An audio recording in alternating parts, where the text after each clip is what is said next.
Welcome back to the Blackhawks Conversation. My name is Ryan McGregor. Not a post-game show today. So if you're a regular viewer here, you know that usually it's a post-game show. But every once in a while, I like to do just a regular episode to catch up on news within the Chicago Blackhawks and yeah, talk about some things that can't really be covered in depth on a post-game. So yeah, welcome back to Blackhawks Conversation. My name's Ryan McGregor. If you weren't aware, this show is available on Apple Podcasts, so go check it out over there if you want to listen on your commute to work or, dropping the kids off or, doing whatever you want to do. So that is an option. If you are new here, uh, and you've never seen one of my episodes before, like I said, I do a post game show after every single Chicago Blackhawks game, and then also these sort of one off general episodes to cover more in depth things about the team. So if you're a Blackhawks fan, be sure to hit subscribe and like because we're building a small community of Hawks fans here, and it's a lot of fun, and I'm really enjoying doing this after every single game. So we got a lot of stuff to go into today. Kind of what I want to talk about. I'll just give you a little bit of the rundown, what to expect in this episode. I really want to talk about what how competitive this team can be in terms of a wild card spot going forward with Connor Bedard being back, being healthy, and then Frank Nazar uh, hopefully being back soon. I mean, the original timeline was 4 weeks, and we're around there. So I want to talk about that. Also want to talk about Nick Lardis, how he's done, and what Frank Nazar coming back is going to mean for that. Who's going to go down because we're gonna have too many guys. I also want to talk about Kevin Korchinski. We saw, 2 games of him this year. I kind of want to break that down and kind of where he fits into the future plans of this team. And then I also want to talk about Drew Comesso, probably inevitably taking that backup role from Arvid Soderblom, whether it's in 2 years or as soon as, say, this trade deadline. We'll see. So let's start off with Connor Bedard and can he bring this team back into the wild card race? So as of today, the morning of January, what is it, 14th, the Blackhawks sit 4 points out of the wild card spot. They are 2 points behind Anaheim, 3 points behind Nashville, 3 points behind LA, 4 points behind wild card two, which is San Jose, and then the Mammoth 5 points ahead in wild card one, sitting at 50 points. The Hawks are sitting at 45. So Hawks currently 19, 20, and 7. So when you think about it in terms of their 4 points out of a wild card spot, I mean that's awesome. That's 2 wins. You're 2 wins out of the playoffs, but the points aren't the key factor here. The key factor for the Blackhawks being able to compete for a wild card spot is they have to jump at minimum 4 teams.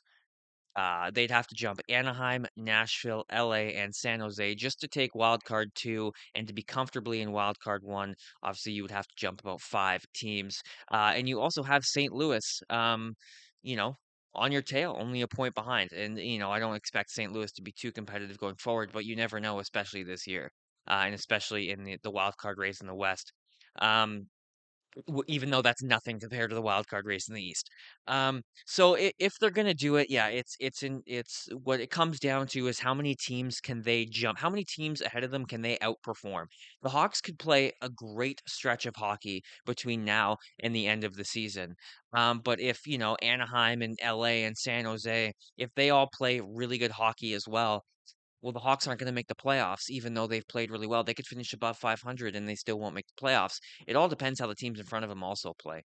So that's the biggest thing for me. And in terms of within the organization, what is going to determine it? Well, health is a must. The team can't keep getting hurt like this. You can't keep having your number one and number two center out. Um, Really, that's been the big thing. Like you have, depth injuries here and there. Just today, Teuvo Teravainen not at practice. I actually wanted to start the top of the show with that, and completely forgot to say it. Teravainen not practicing today, upper body injury. Last game against the Oilers, he missed uh the last two periods. Um, so health is a big thing, and you can handle, especially the Hawks can handle depth injuries, one-offs as the season goes because we have so many players that if you have to call somebody up, that's fine, you can do that, and you have so many guys that can play up and down the lineup. Ryan Donato being a great example of that. guys like Ilya Mikheyev too. So it's those depth injuries. Every team's gonna get them, and I'm not too worried about that. It's your stars. It's like, having Connor Bedard and Frank Nazar both injured at the same time for a significant period of time is killer to any team. I don't care what team it is. Look at the Edmonton Oilers, the team we just lost 4-1 to. If they lose their number one and number two center, that being Connor McDavid and Leon Draisaitl, you think this team is winning games? Not a try not to swear on this show. Not a chance, man. Um, and you can say that with most teams in this league, I would say. So that's the big thing going forward for me. And the difficulty with that is it's out of control. Like it's out of the hands of these players if they get injured or not. Yeah, and as far as individual performances, obviously Spencer Knight needs to keep playing the way he's playing. Um, when at the beginning of the year he was playing like a top five goalie, and I think he still is. I think the team in front of him is just playing a little bit worse than they were at the beginning of the year, so his stats don't look quite as good. But I think if the team in front of him improves, he's going to look like a top five goalie in the NHL again, because I think he's still playing that way. So that's a must. Spencer Knight has to keep playing the way he's playing, and Nazar needs to start scoring again. Obviously he broke the drought before he got injured, so you need to see him kind of pick up where he left off at before the rough patch there, and start scoring again. And did I already mention this? Tyler Bertuzzi needs to keep rolling on with his career year because he's been our second best point producing forward. So he needs to keep going the way he's going too. And as far as our defense goes, I actually I don't have too many critiques in our defense because when you take into consideration the youth, how young our decor is, it's mistake prone. It's going to be, but I think they've played really well. Um, Even though, like, again, any team that has a decor this young, there's going to be highs and lows. There's going to be learning curves, and I think despite that, the Hawks they've still played pretty well. I still like what I've seen, and I still trust the back end. Like I know the only veterans you have technically are Murphy and Grizzlick, but let's be honest. I look at Alex Vlasic almost like a veteran now. Um, and you can trust Wyatt Kaiser as much as you trust any veteran. At least Blashill does, and it's going fine. I mean, he's basically had to babysit a 20-year-old, a heavily mistake-prone 20-year-old coming into this league, and he's done a wonderful job at it, in my opinion. So I don't know. In my opinion, you call Vlasic and Kaiser, um, maybe honorary uh, veterans. So yeah, I think, Spencer Knight has to keep playing the way he's playing. The decor has to, limit the lows, have more highs. Um, and Bertuzzi has to keep playing the way he's playing. Health is important, but Art has to keep playing the way he's playing. Nazar has to get back to how he was playing. And I think if you put all that together, that gives the Hawks a chance to get back into and stay in that wild card race. So I think it comes down to those things. I know I've been pretty back and forth this season. At the beginning of the season, I was like, "They're making the playoffs. It's gonna happen. They're so good. They're a legit team now." And then they started losing, and it was like, "Well, playoffs are completely out of the picture." I said that when Bedard and Nazar went down. I said, "Playoffs are done." Uh, Potentially not taking into account how tight everything is this year, and it's not just the East. The whole league is super close, super competitive this year, and we should have seen that coming. I mean, we were all saying going into this season and into the last offseason, the only truly selling team is the Penguins. And for some reason, myself, I never came to the conclusion that, well, if the only team that's clearly selling is the Penguins, that means every other team in the league is competitive and trying to do better next year. And for some reason, I didn't think to myself, the standings are probably going to be pretty close. Um, yeah, I think honestly, I think it might come down to it. I think this team is going to be playing meaningful games uh come late February, early March. I think they could be playing pretty competitive games, especially with that Olympic break in there. So I'm hopeful. Either way, I just want to say either way, playoffs, no playoffs, eighth overall pick, first overall pick. This year is a success. This year is a proper step forward. Look, it's the new year. They're only one game below 500, and we're talking about potentially still being in this playoff race. Look at last year, the jump now to this year. It's not just Connor Bedard anymore. You have a number one goalie. You have another goalie down the AHL who's looking like he's going to be a pretty competent backup. Of course, it's a prospect, so you never know. Um, you have, you know, help on the forward core, young help. You have Nazar, you have Moore, you have Lardis, you have Doc. Like there's been a big step this year, and there's two camps with Hawks fans. There's the Hawks fans who understand the rebuild, they understand what it takes, they understand where the team is, they understand the process, and they're okay with where the team's at, and they look at this year like a success. And there's another, camp of fans who think we haven't been in the playoffs since COVID, and before that, 2017. This is getting ridiculous, and they don't take into account the context. Um, but I think the people in that first camp have it right, and I think we should be happy with what we've seen this year because it's setting up. No team goes from basement of the NHL to immediate contender the next year. That just doesn't happen. It comes in baby steps. It takes years. You slowly get better and better every year. And I'd say the Hawks made a pretty big jump so far this year. I mean, if they can go from I don't remember their record off the top of my head last year, but basement of the NHL to like a 500 team this year, that's a win.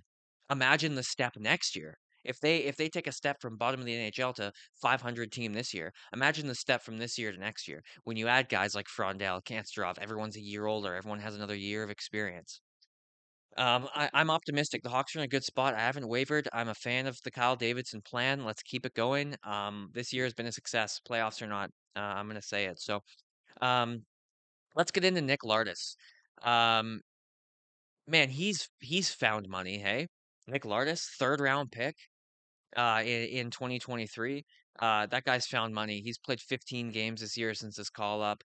4 goals, 1 assist, 5 points. He's 20 years old. The Bedard draft. So, um, listen, like I said, I mean that's the best way to put it. This kid has found money. He was a third round pick. And man, he can shoot. So his numbers aren't crazy impressive when you just look at the numbers. 15 games, 5 points, 4 goals, 1 assist.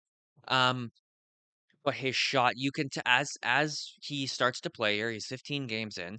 His shot, you can tell he's figuring out how to use it. He's figuring out where and when to shoot, how to shoot, in what area, um, and he's figuring it out and he's scoring goals.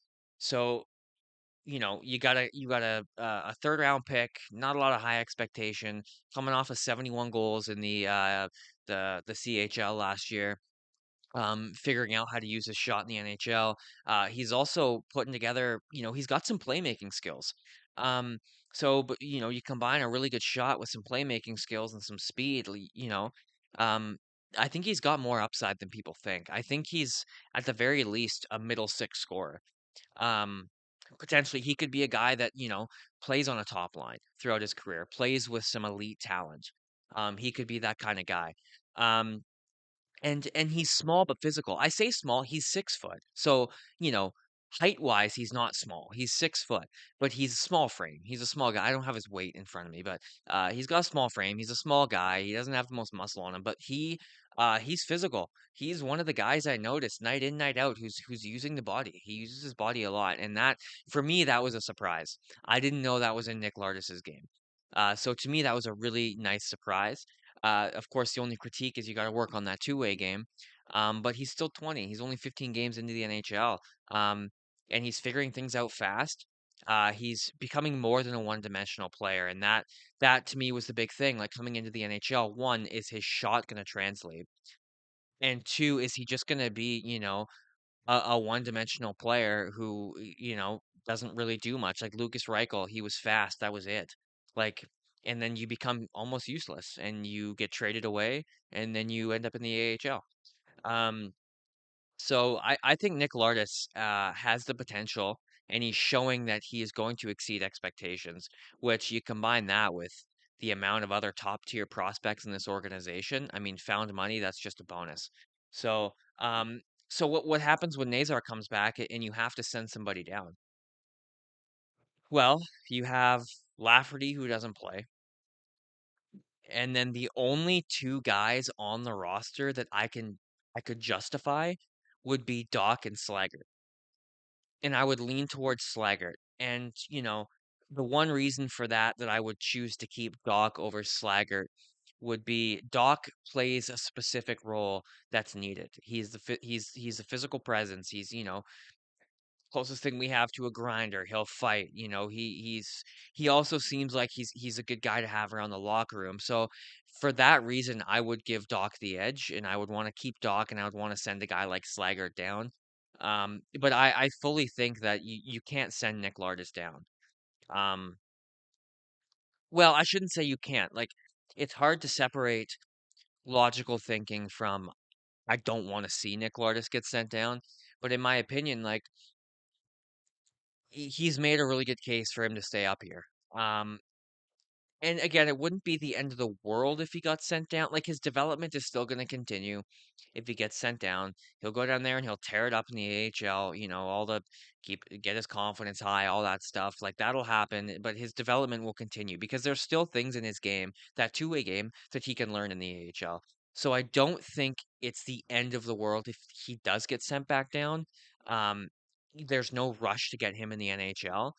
But I just think I would rather see a guy like him up here than a guy like Landon Slaggert. You can't tell me Landon Slaggert has earned a spot in the NHL more than Nick Lardis has.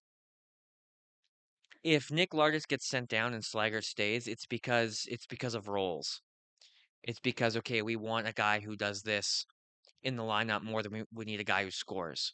Because just player to player, you know, who deserves uh to be in the NHL more, you can't say Slaggert deserves it more than Lardis does. So in my opinion, you have to keep him up. And to me, like this, I would love to see that third line get chiseled in stone. Do not touch it.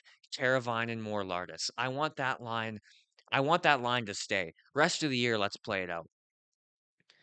Because then you're not relying on Moore and Lardis to be top six guys. You take a bit of the pressure off them. They don't go out there thinking, Lardis doesn't go out there thinking I've only played 15 NHL games and now I'm being relied upon as like one of the guys who has to score here. Like you leave him in a third line role with Moore, and that kind of takes a bit of the pressure off, and they can continue to develop and thrive, and they can play with a offensively skilled, defensively skilled veteran like Teuvo Teravainen. So I think personally, you don't touch that line. I love that line. It's fun to watch. I think it benefits everybody. Teuvo has some fun, fast guys to play with. I think everybody wins, and then that opens up the top six. Um, might be an unpopular opinion. I don't want them to touch the Green Bedard Burakovsky line. I liked it. It was really clicking before Bedard went down with his injury. I want to keep that, and then that opens it up so you can keep Bertuzzi and Nazar together, which I think you do. You keep Bertuzzi and Nazar, um, regardless of who you put uh, on the wing on that second line. I think you just uh, keep it how you keep Bertuzzi. Sorry, you keep Bertuzzi and Nazar together. I'm typing something at the same time here, and now I'm all messed up. Lost my train of thought. But yeah, you keep those two together. You keep the Green Bedard Burakovsky line, and you please, please, please keep that third line of Lardis, Moore, and Teravainen together because I just think it's been so good. So now I'm kind of going in circles. But you could put a guy like Donato on that second line. You could put a guy like Mikheyev. You have options. So you can kind of put anyone in there on that second line because Nazar and Bertuzzi are going to do most of the heavy lifting. It just probably comes down to who complements that line the best. Um, let's talk about Kevin Korchinski a little bit here. Um, we saw him for 2 games. Um, he had an assist in those 2 games. Um, I don't know. Just a quick sort of summary of um, my thoughts on his 2 games. He didn't play well in the first game. He played better in the second game. We saw a little more of that offensive uh, side, those offensive instincts in the second game, the Nashville game. um, and you saw less lapses defensively. With that being said, he's had shots. So he's had one full NHL year. It was in the 23-24 season, Bedard's rookie year. They both played the full year, and we can go into that hurt his development. I'm all for that argument that really dumb AHL rule. I'm all for the argument that it definitely I don't know if it ruined his development, but I think it definitely negatively impacted uh, to to which how to how much I don't know. Um, but I think it definitely negatively impacted his development. So yeah, he played the one full year. He played 79 games, or sorry, 76 games. He had 20 points and he was a minus 39. So I don't look at the plus minus. I mean, go back and look at the team that year. We don't have to take plus minus uh, a storytelling stat right now in that season. So 20 points in 76 games. He wasn't very good defensively, and he's played parts of two other seasons. In that, it's been 18 games, 10 points, a minus seven. So you think, okay, that looks a little better. He's had his little cups of coffee in the NHL since then, and it's been 18 games. Hey, 10 points, that's pretty good. Again, let's not look at the minus seven. Um, Plus minus really, I think, only becomes something you can look into. Let's talk Bedard era. I think plus minus only becomes a stat you can kind of look into starting this season. I don't think it was worth looking into in Bedard's first 2 years in the league.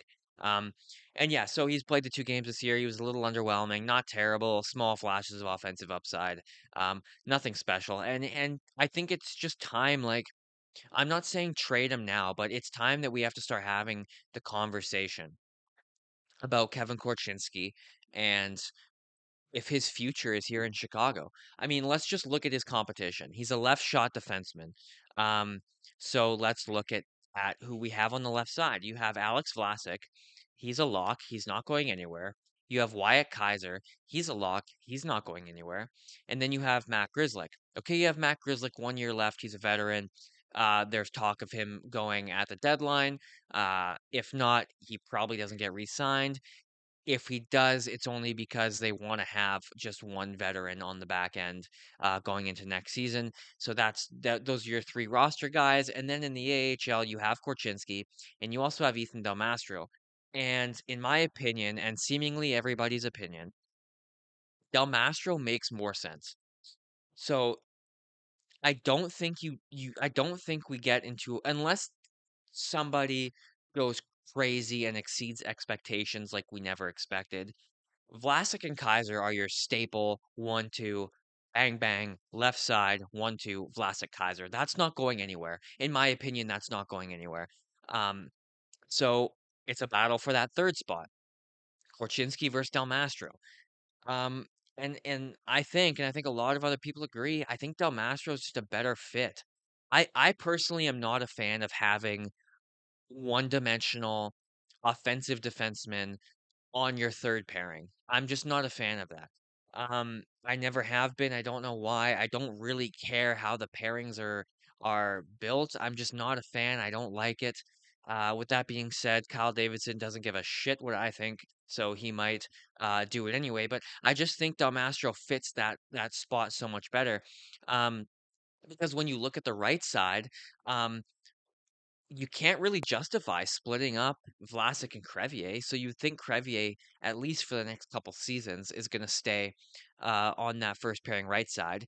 I don't think you want to break up Kaiser Levshinov. I mean, that's working. That's been working. It works for Kaiser, and Levshinov is getting better all the time. He's improving his game. So I don't think you want to break that up. So then on the right side, well, who's the other guy? It's Sam Renzel. And Sam Renzel's another offensive defenseman. So if you keep Sam Renzel there, you can't put Korchinski with him. I mean, that pairing is going to be a dash 40 every year if you do that. And it's not a knock on either of those guys, but they're offensive defensemen. You don't want to play them together on your third pair. And then, if let's say Renzel develops so well that you can't just keep him on the third pair. Well, then you put him up with Vlasic because we've seen that, and that was okay. And you bring Crevier down to the third pair, and now you have Louis Crevier, more of a shutdown, penalty killing physical defenseman, then you could maybe justify having a guy like Kevin Korchinski down there because he's got Crevier with him. It's a defensively minded shutdown physical penalty killing defenseman. And that's who Kevin Korchinski would have to play with. Would be a guy of that um of that a guy with those strengths who plays that role. That's who you'd want Korchinski playing with. So it comes down to how the pairings shake out, but in my opinion, like I would just rather see Del Mastro. And another reason for that is because, okay, and I've said it in the past in previous post games, um, if Korchinski's going to thrive in the NHL, he needs power play time. He's an offensive defenseman. If Kevin Korchinski is going to be successful in this league, he needs power play time. Well, who's he going to take it from? You're not taking it from Levshinov on the top pair. I don't care if you're unhappy with how Levshinov has played on the power play so far. Um, he's the future quarterback. Given the projection, he's an offensive defenseman. He is going to be the quarterback on the first unit. Whether or not you're happy with it now, his game has a lot of growing to do. That's his spot. He is going to be the quarterback on the number one power play. So Korchinski's not taking that spot. Who does he have to fight with for power play two? Sam Renzel. Is he taking that from Sam Renzel? At this pace, I don't think so. Sam Renzel's lapped him. They're in the same draft. Kevin Korchinski was 7th overall, and Sam Renzel was our 3rd pick at the end of that first round. And Renzel, it looks like, has leaped him. It doesn't look like it. He has leaped him. So I don't think you can justify Korchinski taking the spot from Sam Renzel. You're not going to give Renzel penalty kill time to give him more ice time. At least I don't think. Who knows? I mean, Levshinov's been getting penalty kill time, so who knows? Um, But yeah, I just think in my opinion that spot just so much better suits Ethan Del Mastro. And I'm not super against keeping Kevin Korchinski. Listen, if he breaks out in an ideal world, he breaks out and we have just another elite offensive defenseman in the organization. That's best case scenario. Um, but you can't bank on that happening. You have to bank on the more plausible outcome, which is he doesn't really thrive, at least here in Chicago. It could be one of those situations that where if he's gonna thrive, it has to be elsewhere. Um, so do you trade him at the deadline? Do you trade him in the offseason? He's on an expiring deal. He's an RFA. He's 21, last year of his ELC. Do you trade his rights away? Um, or do you wait him out in the AHL? Those almost seem like the two options because if you trade him away, well, if you trade him away, who do you bring in? Another forward? Just in case, because statistically, you're gonna have busts out of like Frondel, Kansterov, Lardis, Van Acker, Boisvert, Nestrasil, West. You're gonna have not all of them are gonna pan out. So do you bring in another forward prospect to just uh, strengthen the odds of people who are gonna pan out? Do you bring in more draft capital that you can use later on? To fill holes when we do know what we have with all those guys and we do know what holes we have to fill? Or do you just let them sit in the AHL and wait them out and see what you have? See if he ever because what we're realistically waiting for in the AHL right now out of Kevin Korchinski is we're waiting for him to do what Frank Nazar did, what Lardis did, what Moore did, is we're waiting for him to play so well that Kyle Davidson and his team thinks we can't keep this guy in the AHL. This guy needs to play in the NHL, and he hasn't done that. He hasn't done that at all. So that's what we're waiting for. And it's starting to seem like I mean we have half a season left on his entry level, and we haven't seen it. So we're probably not going to see it. So I think he probably gets dealt. We probably move on. Do we wait and deal him to fill holes? Do we deal him now for some draft capital? I don't know. But I think you got a plan for him to not be part of this lineup going forward. And if he is, that's a bonus.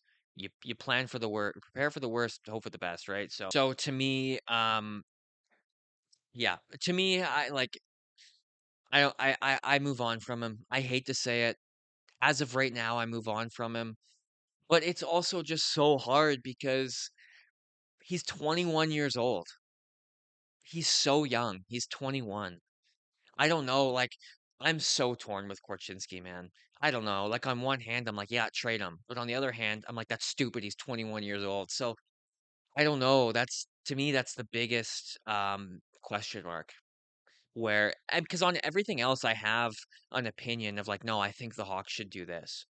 With Korchinski, I have no idea what I think they should do. And I'm just glad I'm not the one that has to make the decision. That's on Kyle Davidson. And I trust Kyle Davidson. He's given me no reason not to trust him with contracts and with moves and with dealing with players. So um, I trust him and I'm curious to see what he does. And I'm curious to see if Kevin Korchinski takes matters into his own hands and makes it and makes it impossible for you to deny him and keep him off the team. So we'll see. So the last thing I wanted to get into here is the goaltending situation. Does Comesso take Soderblom's job? It seems like it's more of a when is Comesso going to take Soderblom's job? So you have Arvid Soderblom. He's 26 years old. He's got 1 year left after this at 2.75. Um, and what is he? Well, he's played parts of 5 NHL seasons, and he's never had a save percentage over 900. 898 is his best, and it was last season in 36 games. He had an 898 save percentage. Now, to his defense, he's played on a horrible team the past 5 seasons. So the team in front of him is no help. They don't help his numbers at all. Um, but even this year, with a better team, with this year with a team we have where you can see that a goaltender can thrive playing behind this team. Spencer Knight's doing it, and I'm not saying Arvid Soderblom has to play as well as Spencer Knight. That's unfair to ask. He's not Spencer Knight. Um, but it just shows that a goalie can still play well with this team. This team isn't as terrible and as they have been in previous years. So you'd like to see maybe more stable backup numbers. Again, not Spencer Knight top five starter numbers, but you want to see more stable long-term backup numbers from Soderblom, and we just haven't seen it this year. Um, and then you have Drew Commesso, who's 23 years old, drafted in the second round.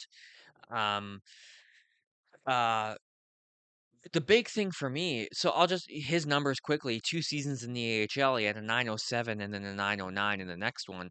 And he's coming off his first NHL win, a 37 save shutout on the road, on playing two halves of a back to back.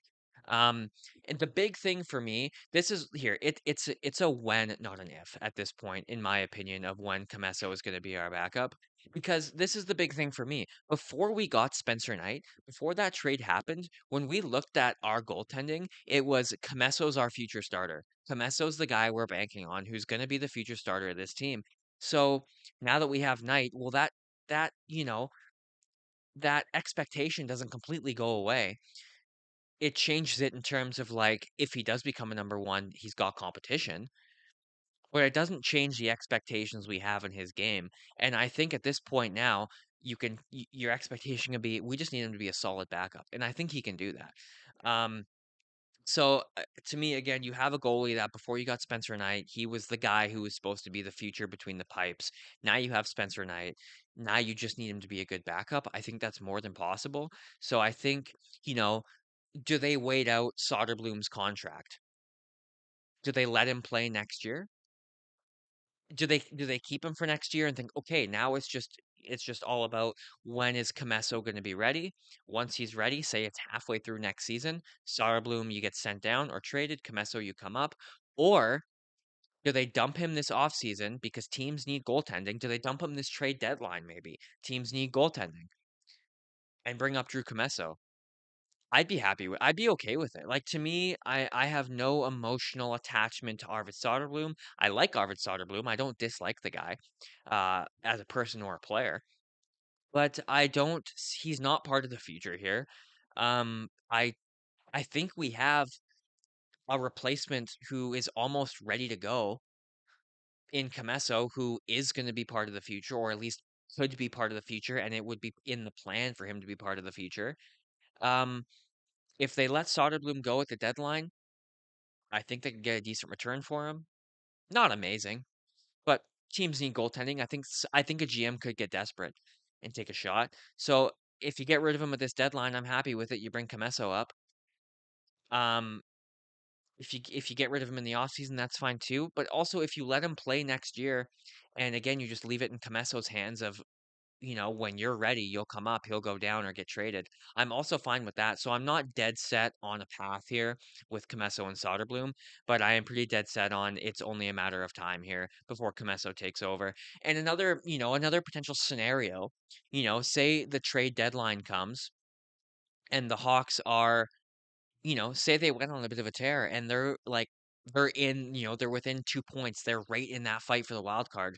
Then I could see them keeping Soderblom and saying, okay, we're going to keep a more proven backup for the back end of the season when we try to make the playoffs, as opposed to bringing in a 23-year-old with not much experience to back up Knight and try to get you into the postseason. So I could see that playing out too, and I'd be okay with that. Again, I'm not dead set on one path here with Comesso and Soderblom. So I could see them also doing that.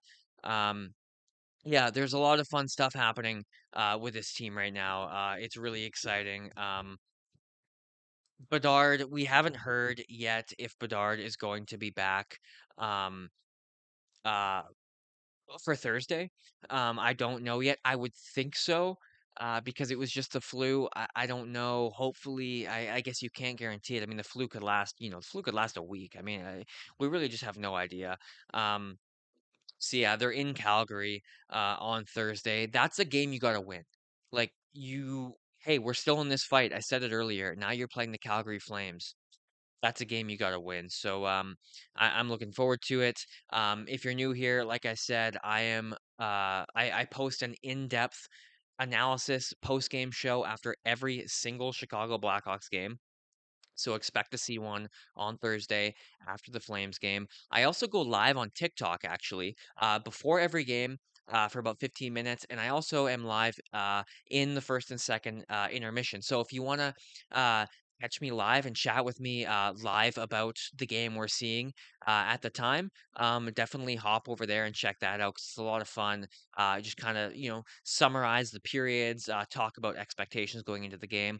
And like I said, this show is also available on Apple Podcasts, so be sure to go check that out. Leave it 5 stars. It would mean a lot. At the end of the day, a subscription, a review, a like, a comment, everything means so much because the goal here is I'm trying to build a community of Hawks fans.